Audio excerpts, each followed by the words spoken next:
fisiologi darah dan sirkulasi darah. Di sini saya akan menjelaskan mengenai fungsi darah.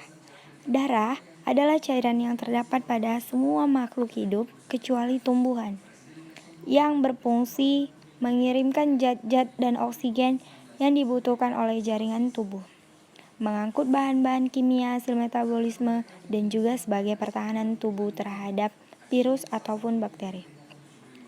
Darah adalah suatu jaringan tubuh yang terdapat di dalam pembuluh darah yang berwarna merah.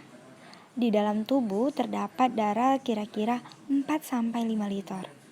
Kandungan yang terdapat dalam darah ada air sekitar 91%, protein 3% yang terdiri dari albumin, globulin, dan fibrinogen. Selanjutnya ada mineral sekitar 0,9%. Lalu ada bahan organik sekitar 0,1%. Fungsi darah pertama sebagai alat transportasi. CO2 dari paru-paru diangkat ke seluruh tubuh, kemudian CO2 diangkut dari seluruh tubuh ke paru-paru. Mengangkut sari-sari makanan, zat sampah hasil metabolisme dari seluruh tubuh ke alat pengeluaran, dan mengedarkan hormon dari kelenjar endokrin atau kelenjar buntut ke bagian tubuh tertentu. Selanjutnya ada mengatur keseimbangan asam dan basa. Ketiga, sebagai pertahanan tubuh dan infeksi kuman. Keempat, untuk mengatur stabilitas suhu tubuh.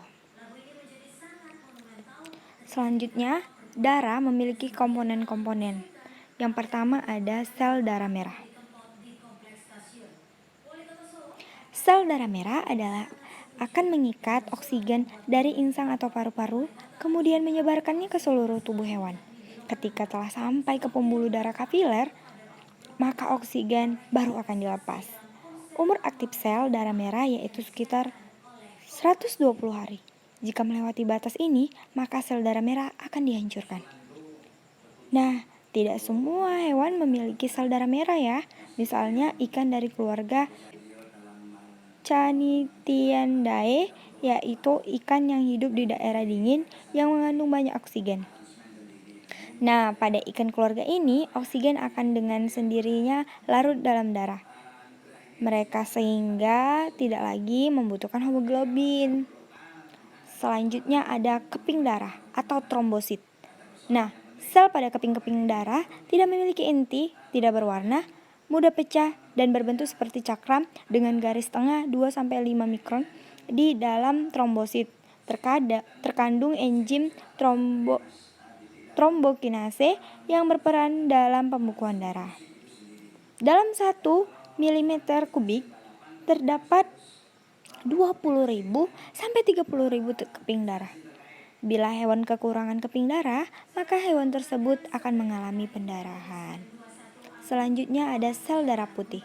Sel darah putih dinamakan juga sebagai leukosit, yaitu suatu cairan darah yang berfungsi untuk memperkuat sistem imun dan melawan benda-benda asing dari luar tubuh hewan yang dapat mengganggu kesehatan hewan, misalnya melawan serangan bakteri dan virus. Nah, sel darah putih tidak memiliki warna, tidak dapat menembus dinding kapiler, juga memiliki inti sel dan dapat bergerak secara amoeboid. Selanjutnya ada plasma darah. Plasma darah tersusun atas protein, air, hormon, senyawa organik maupun anorganik. Adapun fungsi dari plasma darah yakni untuk mengedarkan sari-sari makanan. Nah, dalam darah, porsi plasma darah sangatlah besar, yaitu sekitar 55%, di mana bentuknya seperti butiran-butiran darah.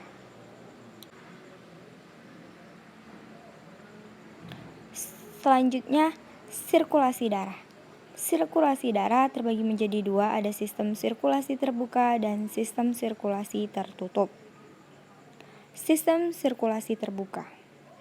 Sistem sirkulasi darah terbuka artinya dalam peredarannya, darah dan cairan lainnya tidak selamanya beredar atau berada di dalam pembuluh darah. Darah menuju jaringan tanpa melalui pembuluh. Pada saat tertentu, darah meninggalkan pembuluh darah dan langsung beredar dalam rongga-rongga tubuh dan akhirnya kembali ke dalam tubuh. Bekerja dengan tekanan terendah pada setiap kontraksi jantung. dan volume darah yang dikeluarkan sangat sedikit, terdorong rendah, dan mengalir dengan lambat yang mengakibatkan sari makanan yang dilepas sel terbatas sehingga aktivitas metabolismenya terbatas juga. Contohnya itu moluska dan arthropoda. Selanjutnya ada sistem sirkulasi tertutup. Nah, sistem sirkulasi darah yang terjadi di dalam darah mengalir hanya melalui pembuluh darah, tanpa pernah langsung menembus sel-sel atau jaringan tubuh. Bekerja dengan melakukan gerakan memompa secara terus-menerus dan tekanan dipertahankan tetap tinggi, mengakibatkan darah yang dikeluarkan dari pembuluh akan segera masuk kembali ke jantung dengan cepat. Dalam sistem darah tertutup, umumnya darah mengalir dari jantung ke pembuluh darah kapiler dan kembali ke jantung. Contohnya Annelida, moluska jenis Cephalopoda atau octopus dan cumi-cumi, dan juga vertebrata. Sekian, terima kasih. Sampai jumpa lagi. Ya Allah.